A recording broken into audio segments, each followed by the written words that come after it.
just really proud of our team. Just seemed like play after play in a 50-minute game. There were so many that helped us get that win. A double overtime game. I thought it was like, kind of a heavyweight boxing match there for a while. You got to be able to land some big punches and take some as well. We got up 3 a couple of times. Dos Anjos makes a couple of big shots. Reviews happen, and you can think, all right, well, if this is our ball, we're up this, and we get it back, here's what we're doing, and neither went in our favor, and I didn't think it deflated or flattened our team.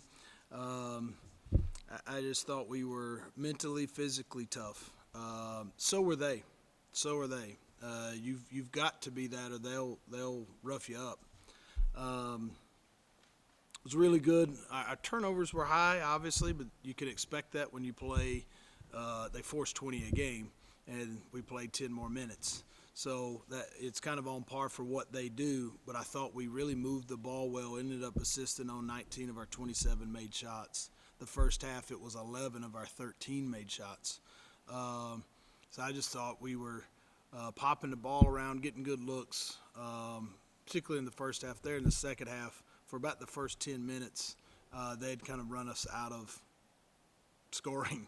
I think we scored 10 points. Yeah, 10 points. We were at 48 there for a while. But again, just a gritty, tough win. I thought JP was terrific. I've seen some really good shooters. We've had some terrific shooters here. Jalen Jordan at Marshall a couple years ago goes 7 for 7 from 3. But to have 41 points on 8 of 8 from 3 and 11 of 12 from the free throw line is pretty incredible. But he works on it. He works on it a lot. I thought Jared was great to be able to contest at the rim with 4 fouls. I think he had 4 fouls for about the last 15 minutes of the game. Had it in regulation, played all of over. We kept telling Chris, like, you got to be ready. You got to be ready. They're clearly driving downhill. At some point, a defensive mistake is going to happen, and it didn't. And I was really proud of him. Questions? There's been a lot of games this year where maybe if you guys turned it over or missed a couple shots and the other team got a little bit of a lead, you guys kind of let that lead grow a little bit. What does it mean just to play a game like this where you respond for basically the whole second half and overtime? Calvin, it's a good point, one that we just made in the locker room, just staying mentally locked in. We were shooting the cover off of it in the first half, and then with 10 to go, you look up and you're behind 53-48. And that just didn't deflate our energy, our effort, our concentration.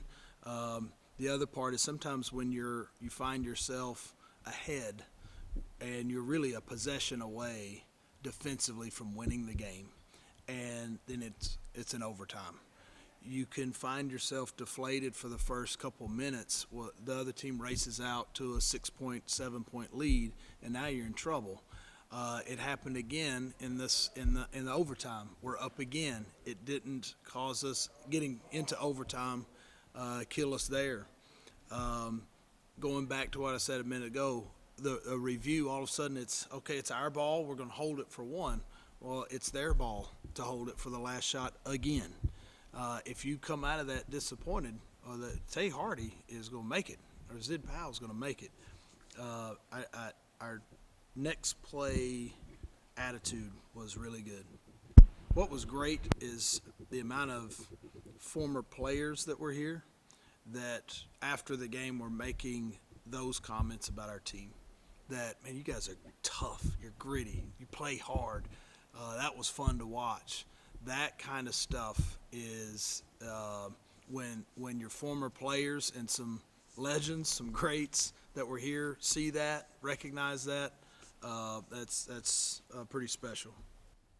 You guys had about the same number of turnovers in the first and second half, but in the second half they were able to take them and score more points off of them. Yep. What do you think was the difference maybe in them taking those for points maybe? Yeah, we overbounced it a couple too many times there. Like, it's really hard because most players, after once you're getting really heated up, your first inclination, your first reaction is to duck your head and drive it and go by somebody. That's kind of when they get the most aggressive off the ball. Rarely does the guy for them, that steals the ball is the primary defender.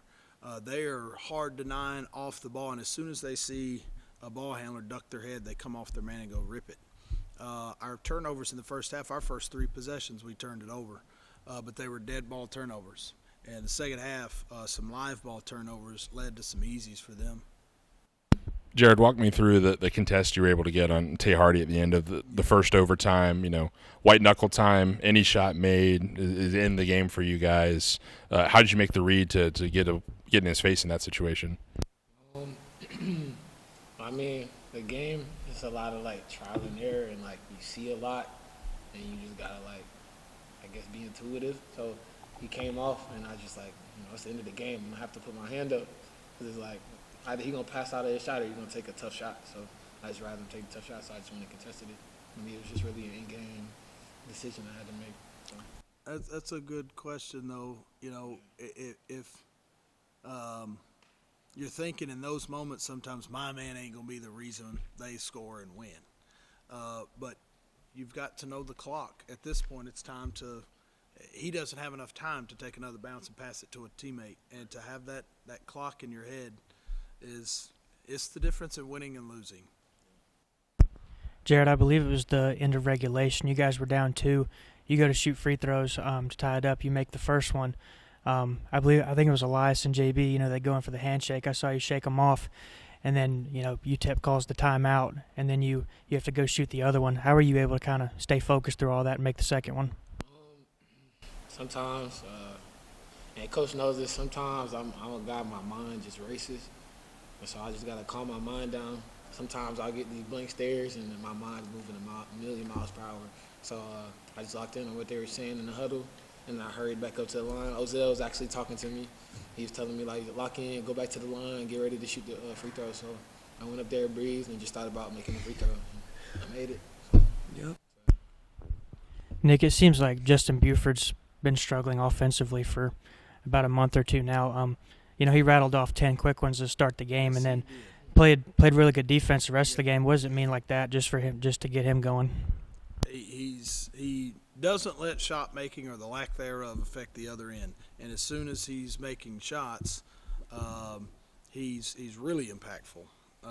You're going to get effort out of him, but to see those first couple go down, I think it's important and big for his confidence. It gives us yet another score on the floor. Again, tonight we have 4 guys in double digit scoring. JP was clearly incredible with the way he threw the ball in the basket, but Elias, JB, JP, and Jared, you can't just load up on one person. That's what you want. Guys that he ends up with 8 assists tonight, 2 assists off of a triple-double. Yeah, I mean, to have somebody that can score it around the bucket like that, and as soon as they double down, whether it's Elias or JP out there to make shots is big. Justin, 41 points on 11 for 16. We were talking about before you got in here. You set the 8 made threes without a miss as a new conference record. Have you ever had a big game that efficient, if you can remember? JUCO, I say I had about I made 7 threes, 7 out of 9, I believe. But today was a good efficient day, I believe. So. Yeah, 41 points on 16 shots is I don't know that I've seen that ever. Yeah. It is pretty incredible to, usually, I mean, you see some guys that get 41 and they took 30 shots. Not a lot of guys can get open 30 times, so you can't just wash that out. But 41 on 16 is hard to do. Justin, 28 for 32 at the line for you guys tonight on free throws. I think you only missed, maybe 1 in overtime. How big was it just to get up there and not only knock those down throughout the game, but especially in overtime? It's just about staying in the gym and just your confidence. We practice free throws every day, so I know just to go up there do my same normal routine, just knock them down.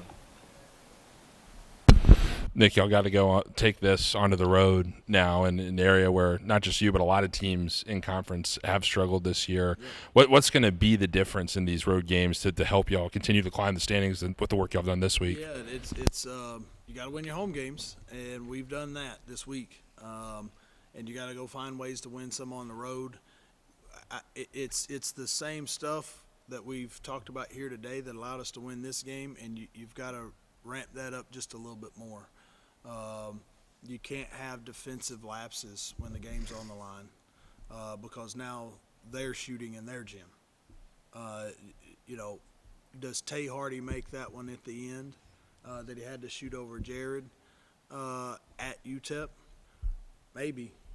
Even with it being a hard contest, that young man puts a whole lot of work in on his game, and now he's in his comfort zone, his fans, his gym, he slept in his bed. So you got to lessen those kind of mishaps in order to win on the road. We're right there neck and neck kind of with Jack State.